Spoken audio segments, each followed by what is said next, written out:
Good day and welcome to this live chat with me, Dr. Sandra Izichukwu. I believe that people can hear me now. I can see some waving their hands and saying hello. Thank you for joining me. Thank you for taking out your beautiful time to join me in this live section. It won't be possible if I don't have people viewing me. So I would say once again, thank you and welcome. Let me just tell you a little bit about myself so you know who is speaking to you today. I am Dr. Sandra Izichukwu, like I said. I'm a doctor of philosophy in materials engineering, and I'm also an immigration consultant, presently working towards my registration with ICCRC here in Canada. I have been a student in the United Kingdom and New Zealand, so I know what it takes to be an international student with family. The struggles, the process, and the survival skills. And that's why I'm sharing this today. So our today's topic is applying to study in Canada. We're going to be looking at advantages of studying in Canada, general admission process, basic requirements, and then we can address some questions that were sent to my DM, and then we can address some questions from our viewers today. Let's get started. Why study in Canada? What are the advantages of studying in Canada? Canada is one of the top international student destinations in the world, and there are reasons for that. The first reason is quality of education. A Canadian certificate is widely recognized as equal to certificates from United States, Australia, and United Kingdom. There is a wide array of Canadian institutions to choose from, whether university, college, or vocational schools. There is no doubt that a Canadian education is a world class. The next advantage is affordability. Compared to the United States, Australia, and United Kingdom, Canada has the lowest tuition fee for international students. Aside tuition fee, the cost of living is very cheap in Canada. It's very affordable. Another advantage of studying in Canada, which to me, as once an international student, is very important, is work while you study. Studying abroad is expensive. However, international students are eligible to work up to 20 hours per week during school time and full time during scheduled breaks. International student spouses are allowed open work permit to work full time during their spouse's study permit. Another important reason for studying in Canada or wanting to study in Canada is safety. Leaving family and friends behind to study abroad is very scary. Canada is a peaceful country and its people are warm and welcoming. Canada is known internationally as a tolerant and non-discriminatory society. Do you know that the fifth of Canadian entire population is made up of migrants? So that's to say that when you come out on the street of Canada, you will see people like you. Canada feels like a home from another home. I'm telling you because I've lived in the UK, I've lived in New Zealand, and now I'm in Canada. So I'm telling you out of experience. I'm not just telling you from hearsay, but out of experience. Moving on, another important, or will I say essential advantage, is very important for me as a student, and I believe is important for you when you want to choose a country to go to, is immigration options. International students in most countries are required to return home when their program ends and when they graduate. Canada has a lot of programs designed to encourage international students to transit into permanent residence after their studies. Such programs are post-graduation work permit, provincial nominee stream, and federal economic immigration streams. You see, Canada is not one of the countries that want you to study, spend your money, and go home. No, they want you to study, graduate, be successful, stay, and help them build the country. So if I were you, it would be one of the main reasons why I should be looking at Canada at this point in time.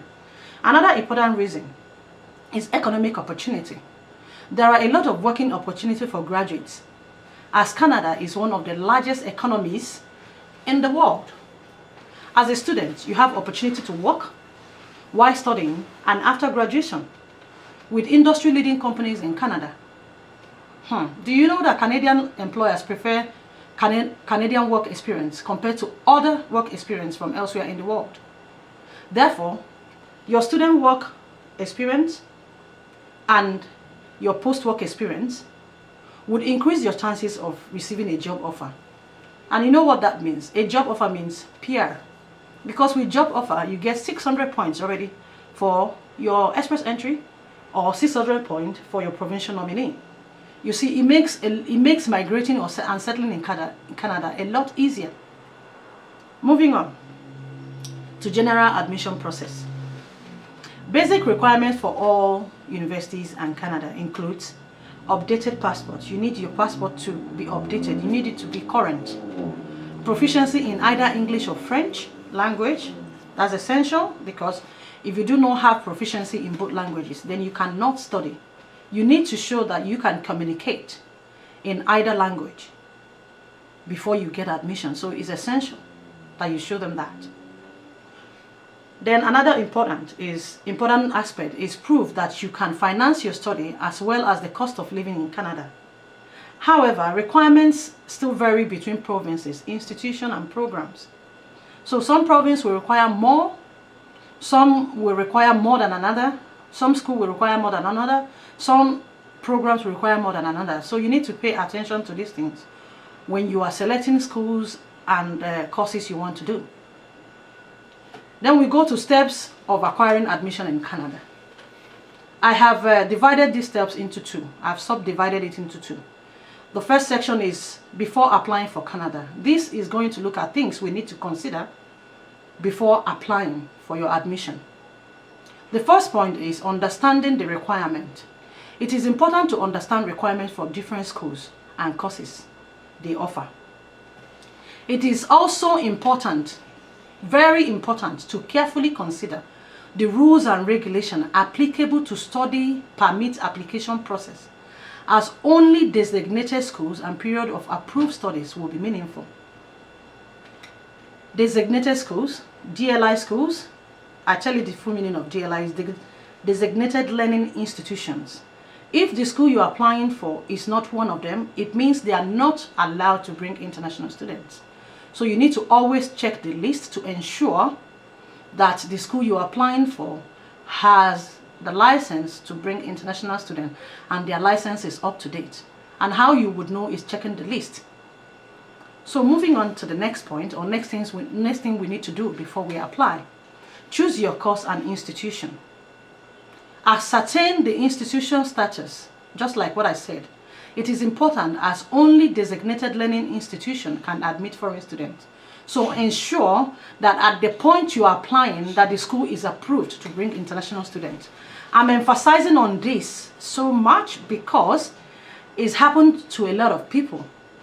And when that happens, you will lose your application process. You might lose that section because the whole process you've done is useless because you've applied to a school that is not having that at the moment. You will say, how would that be possible? There are some schools that once admitted international students, but for some reason, their license is suspended or their license has expired and they are in the process of applying for or renewing their license. Then you apply. Maybe they have a mind of reinstating it before that time, but nobody can determine the process. It's a process. When they apply, they have to go through a chain of processes. And you've got your approval, then you apply for your visa. It will be rejected because at that point in time, the school is not eligible to bring international students. This has happened to a friend of mine in the UK. During the times we were in the UK, it was a school we did our masters. So applying for a PhD, she thought, oh, it's the same. She didn't bother to check in. But she applied and she got rejected and was deported immediately because there was no time for her to reapply. So it's important you make sure that the school still exists in the list and have the current license to do so. Next, choose your specific course major.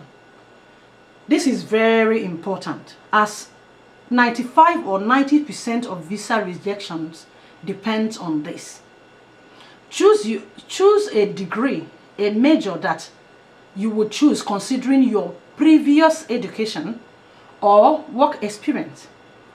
Let me use an example to emphasize on it because a lot of us make this mistake.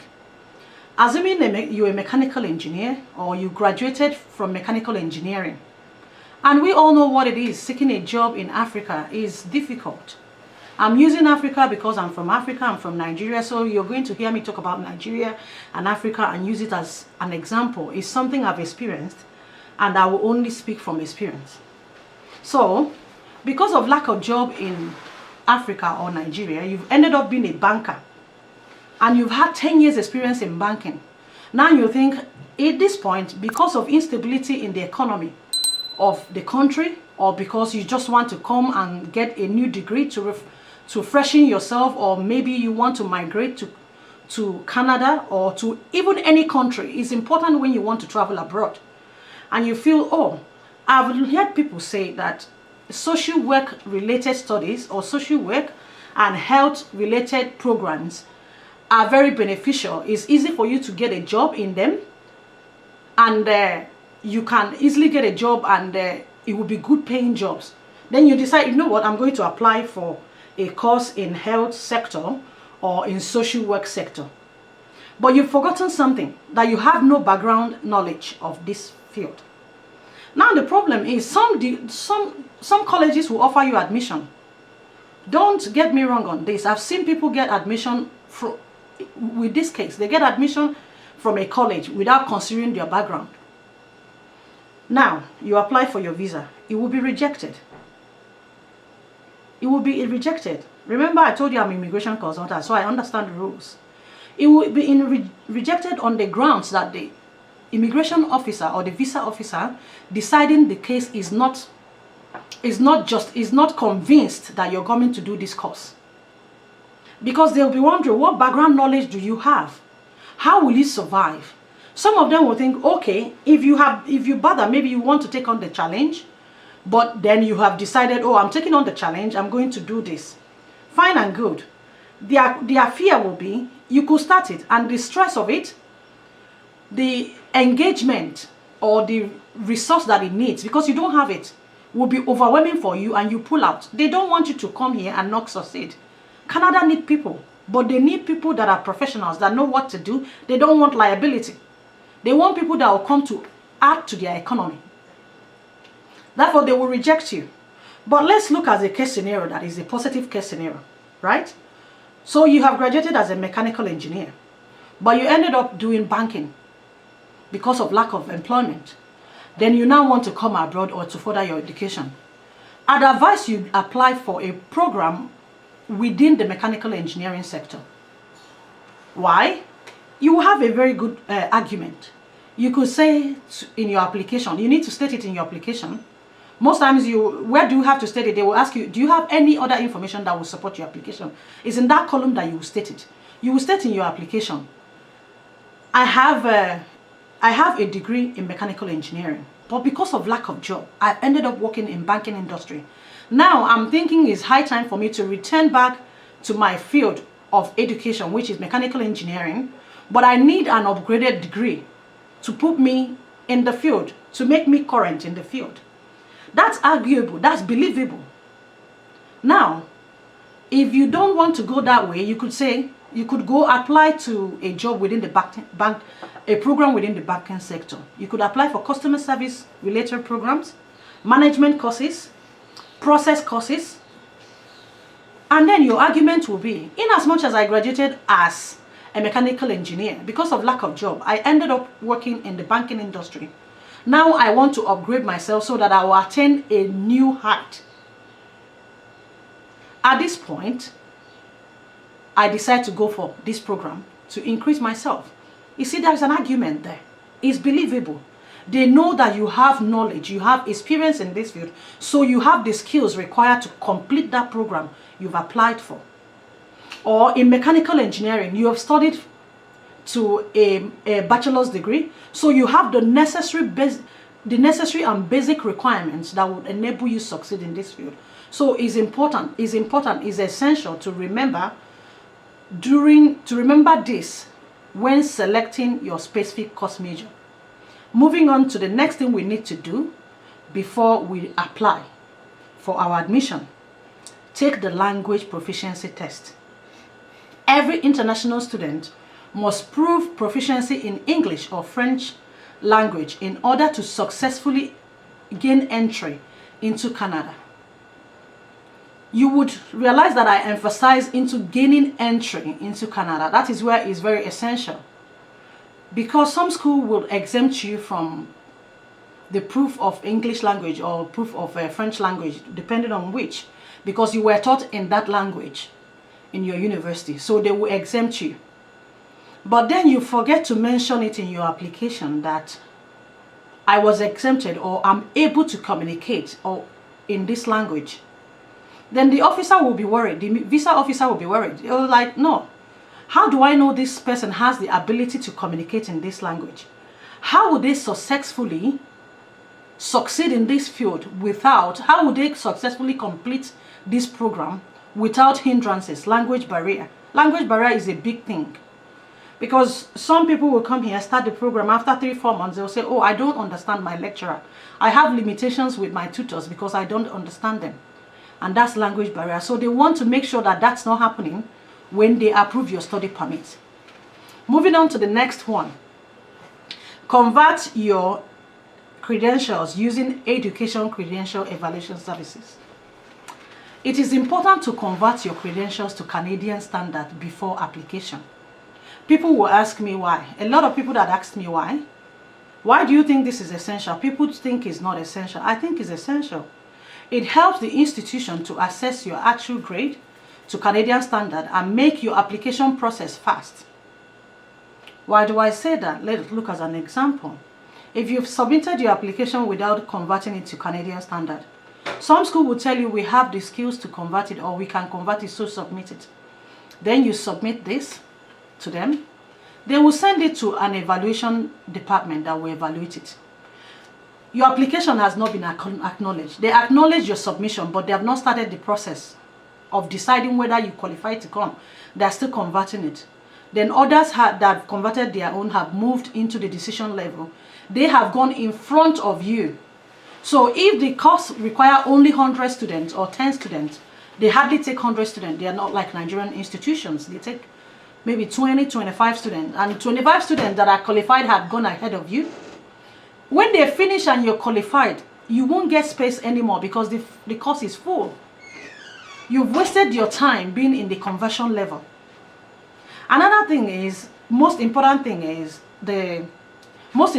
thing is the conversion of your certificate by the institutions. Some of these people learned how to convert in the universities or institutions. They learned how to convert through a workshop, a 1-day workshop or a 2-day workshop. They are not too familiar with our Nigerian grading points or African grading points. Africans, we grade with 5-point grades, right? Canada is a 4-point grading system. So you submit it to them, they will convert to the best of their knowledge. And if that person is not quite knowledgeable, sometimes they will withhold some points that you're qualified for. Like someone that is supposed to have a B will end up having a C. But when you use the evaluation services, they are very knowledgeable. They are trained professionals. They understand our system.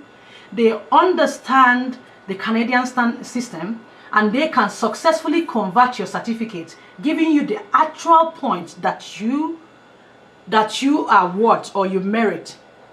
That will put you on the start point. So it's very important. Another very important point for me, while I always advise students to use conversion services, and I've used it in the past as a student, is that these evaluation services can send your verified transcript faster and reliably than most institutions in developing country. Let me use myself as an example, and Nigeria, like I said before, is my country, as an example. When I was wanting to go to UK for my master's, my first master's, it took me 10 months to get my transcript to the institution. 10 months. I've graduated, I've been posted to Kogi to serve. I have my statement of result. But it took me 10 months to process my transcript. It took 10 months for me processing my transcript in my school to sending it to the institution. Now, when I finished again, I wanted to do my second master's and my PhD in New Zealand. Oh, I tell you, that took forever. It took forever to get my transcript to New Zealand. A lot of people are struggling because they do not have the first-hand information. That is what gave birth to this section today. That's what gave birth to my desire to put the knowledge out there for anybody that wants to listen to at no cost, so that you can actually know what is required of you and how to go about it. So to help you facilitate that, your transcript transmission to that school, use these services. Someone has asked me through email, what services do you think I should use? I said WES and the ICAS. My reason for that is because they are very knowledgeable in our system. They understand Nigeria. They understand our conversion standard. They acknowledge our results, our O-level and our O-level secondary school results, and they know how to convert it. Same, they understand Canadian and US standard. So they will easily convert it for you. Moving on to the next point. The next thing we need to consider before we do our application is preparing statement of purpose and reference letter. Sometimes consider as recommendation letter, sorry. So this is not essential for every program. It's mostly for graduate degree. However, some undergraduate degree, depending on the institution, requires it. Like if you're going for medicine, they require your personal statement and your statement of intent. Is the same. They call it statement of intent, personal statement. It's just to explain what you want to do, what you've done in the past, and where you want to be in the future after getting that degree. Now, some will require you to do your CV too. Some MBA and research graduate degrees will require you to submit your CV too. Let me just emphasize a little bit on it, because I got a lot of questions coming from this place. Your statement of purpose, what is your statement of purpose?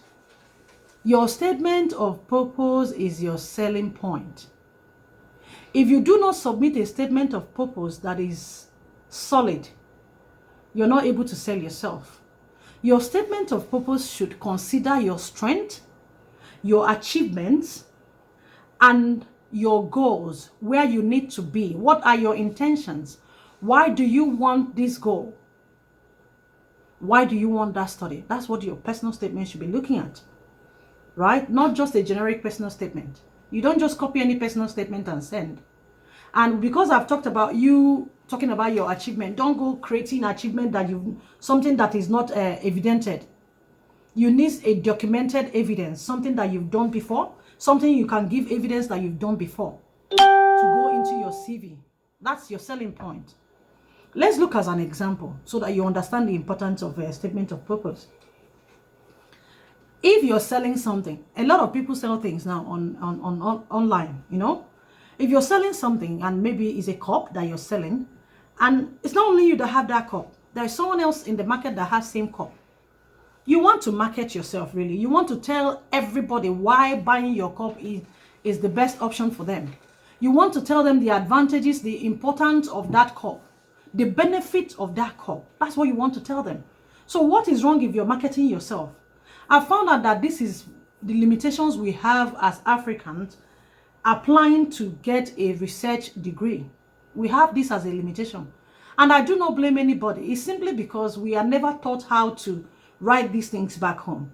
And there is this general knowledge within us Africans that when you talk about your achievements, someone thinks you're being proud or you're showing off. Therefore, a lot of us will withdraw in themselves. They not develop that skill of marketing themselves. No. Talk about your achievement. Is your achievement, it took you a lot of time to go into. You're marketing yourself. You're selling yourself. And that's what your statement of purpose is supposed to be. I have got a lot of questions around this. And I think our next talk will be on drafting or writing our statement of purpose. So if you follow me on my Instagram and Facebook, you would know when this will come up, because we advertise it there and tell you when this talk is coming up. And then we can look at how to write it, how to market ourselves in our statement of purpose. Then moving on to our recommendation letter or reference letter, so be. I said you need a solid statement of a recommendation letter. So you need to consider your referee. Ensure that is someone that is your mentor. Who is a mentor? Someone that is very interested in seeing you succeed. That's who you need to write your reference, because those people will write your reference based on you as an individual. They're not going to write that reference based on every other reference, the draft they have on their computer. That will not sell you.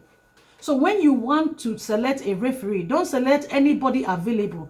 Select someone that's interested in your success, someone that understands your ability, someone that is willing to give you that time, to put in that time to write a good recommendation letter, because both of them are your selling points for you getting an admission into your research masters and your PhD. Moving on. When you have gathered all these points, you've considered all these things we talked about now, and you've gathered it, you have it, you're on top of it now. The next thing is to apply. I'd say, and this is normally what I tell students, apply to more than one school. It is very advantageous, as different schools have different requirements, different schools have different students, right? I'll say apply to a school in a suburban region, apply for a school in an urban region, right? So mostly people look at cities, which is urban regions, you know. They look at it and they apply there. You have a lot of competition there, but go to suburbans. Most people don't go there. They will say it's a village. The most important thing is getting admission, right? The most important thing is graduating. The most important thing is being successful. So apply to one school that is in that big city. Assuming you want to come to Canada, you want to go to Toronto. I will always use that as an example because it's my province. I understand it very well. Apply to a school in Toronto. Look for another school that is outside Toronto and apply, so that you have a fighting chance, right? However, when you apply, and consider your application fee is very expensive. It goes from $100 to $250 depending on the program and the school. So consider these things when you want to apply before you choose a school. Another one is compare your options. Identify your preferred course and institution, then select one or two alternatives as backups. Let's use an example to explain this. It will be a lot easier. Assuming that a student wants to apply to do nursing or want to be a nurse, but they want to do BSN, that's Bachelor of Science in Nursing. I will advise you to apply for a BSN in one school, then apply for practical nursing as a backup, or pre-health sciences leading to nursing, or health sciences leading to nursing. They have a lot of health sciences leading to nursing. Apply for it. The difference between these two options is that BSN nursing, that's Bachelor of Nursing, would take you 4 years to achieve. But going through practical nursing route or going through the health science route will give you an extra 1 year. What the heck? If you have applied to BSN in 3 or 4 schools, but then you have missed the option because there are so many reasons why somebody cannot be offered admission. It does not necessarily mean that your admission is not approved because you do not qualify or your grade is poor, because someone has said, but I have first class, I'm successful, I've achieved this and achieved that, but I didn't get admission. Sometimes it's as a result of having enough so many students that are qualified that applied, and you are not the first person. Probably for some reason you delayed, and then 20 students had gone ahead of you, and the class capacity is 20 for that section you've applied for. You will not get a place. Some will put you in waiting list and nobody will decline, then you don't get a place. So anything can happen that will make you not to get a place, that will make you not to get an offer. But if you have a backup plan, then you can fall back to your backup plan. So it's very important to always have a backup plan when you want to apply. Another thing is apply using the university preferred method. Ensure to provide accurate information backed with documented evidence. I think I mentioned this earlier. Do not just apply and say this or say that. Make sure that everything you say is documented. Everything you say have evidence that you can show. If you say that you have worked as a nurse in so place because you're applying for nursing, make sure you have a reference letter coming from there, or an employment letter that shows that you are actually a nurse, right? Then it's important, I've seen a lot of questions, it's important you applied using the university method. Now, someone called me and said, oh, someone emailed me, it's via my email, and said, oh, I've applied to a school, they've not responded to me. Although, when I was applying to the school, they preferred me to apply through their provincial portal. Some schools will use provincial portal, some will use their school portal, some will say paper application.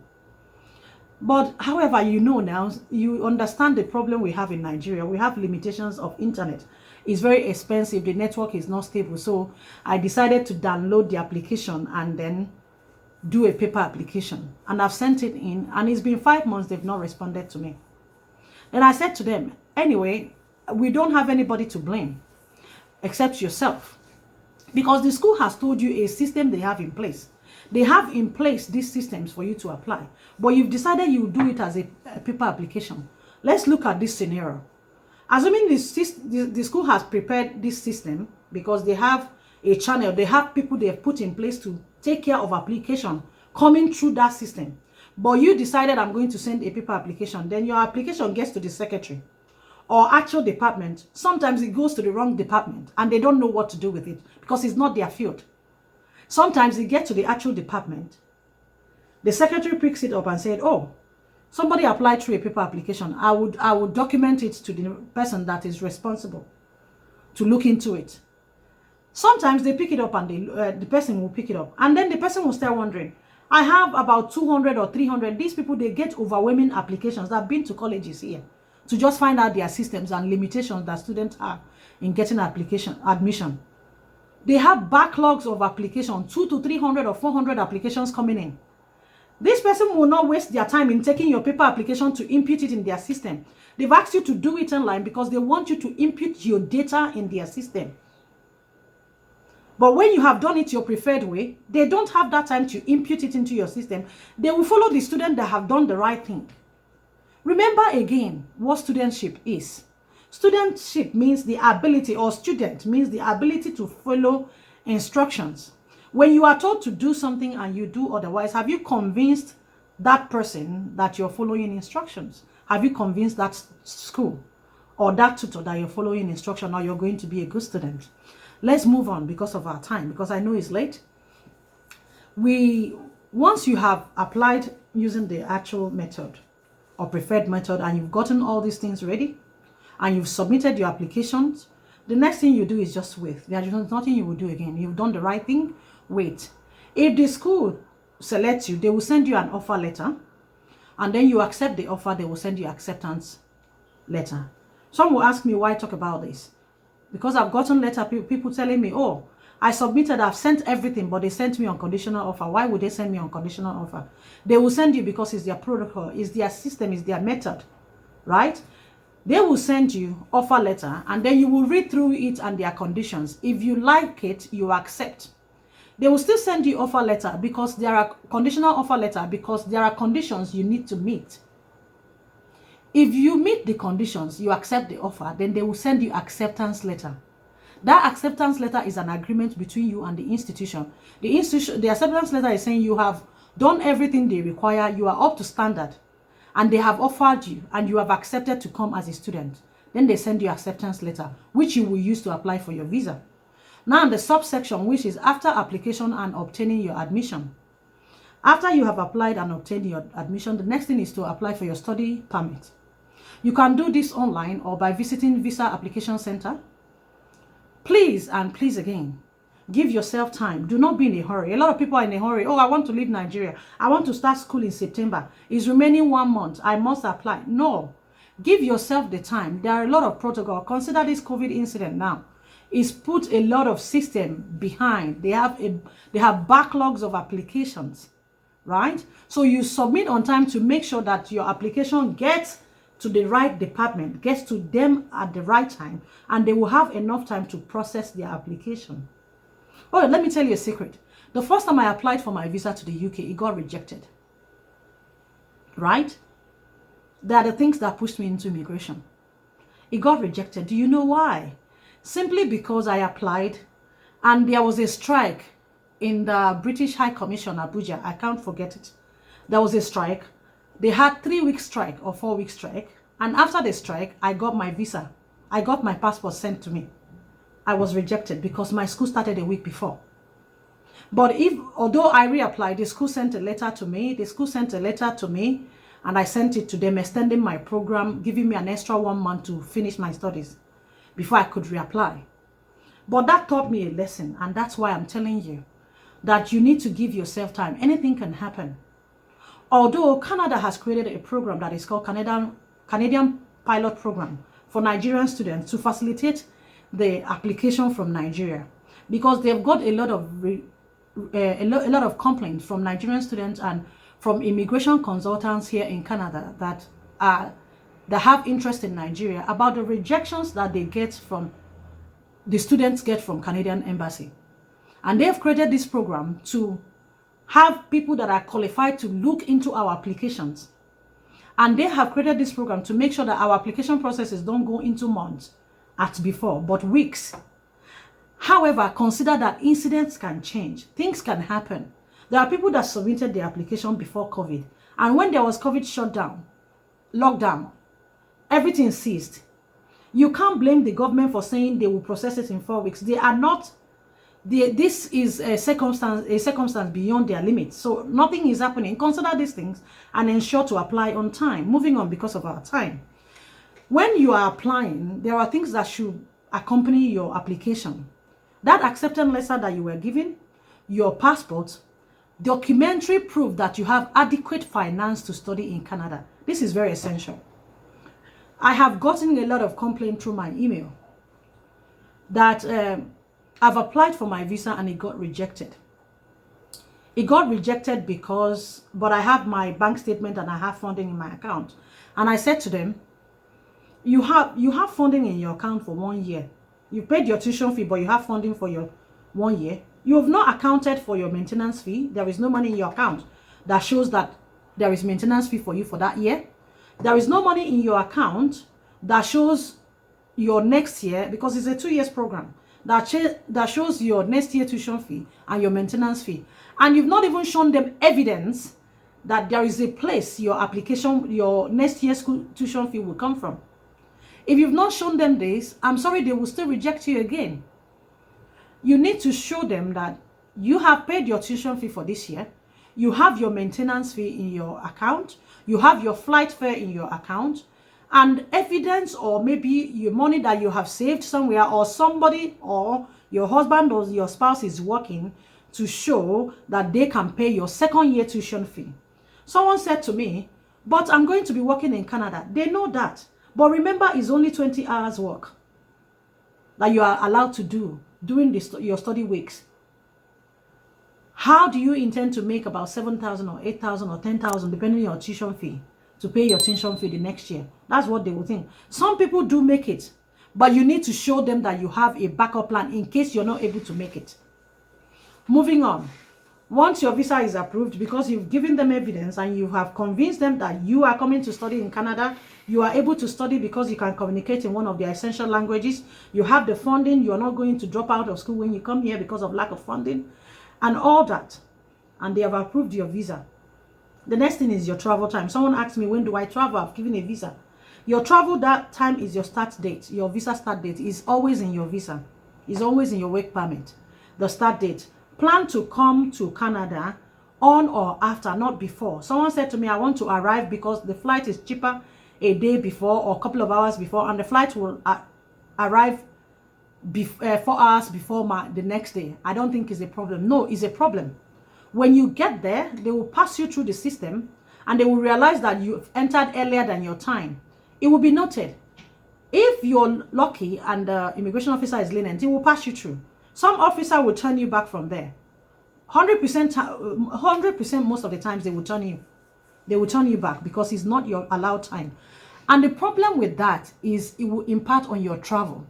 It will enter your travel history. They will document it in the information they have with you on their system. Now, when you want to do another application, they will struggle with you. They will be wondering if you're able to abide by the rules of your visa and if you are able to abide by the regulations that you're given.